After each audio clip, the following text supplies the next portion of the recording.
For this problem, we're going to find the composition of two functions, and then evaluate a composition at a given value. Here we're given f of x is equal to x plus 2 divided by x minus 2. And the second function, g of x, is equal to 2x plus 5.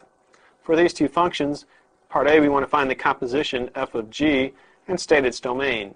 In part B, we want to find g of f of negative 2, and in part C, f of g of negative 2. So we'll start with part A. The notation f of g is equal to f of g of x.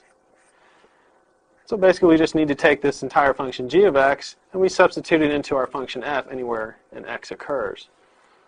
So we'll have 2x plus 5 plus 2, so we replaced x by 2x plus 5, over 2x plus 5 minus 2.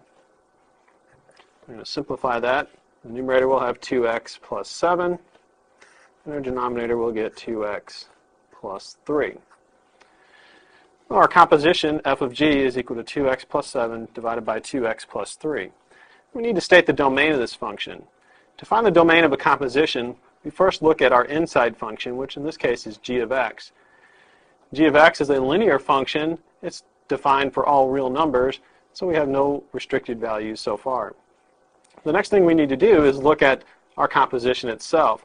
Look at any values which we need to exclude from this composition. If we look at this, we're going to divide by 2x plus 3, and we can't divide by 0, so we need to exclude any values which make this denominator equal to 0.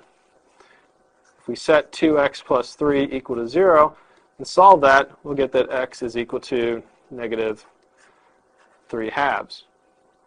And so the domain of our function will be all real numbers for x such that x is not equal to negative 3 halves. For part B, we want to evaluate g of f of negative 2.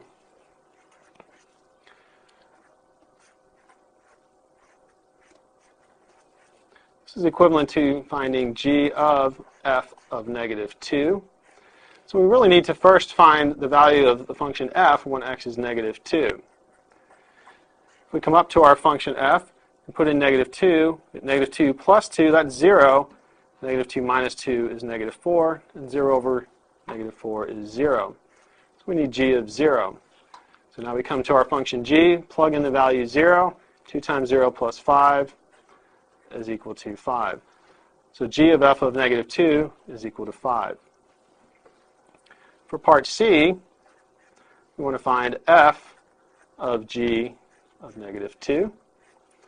This is the same as f of g of negative 2. So we first need to evaluate our function g when x is negative 2. Come up to our function g. 2 times negative 2 is negative 4, plus 5 gives us 1.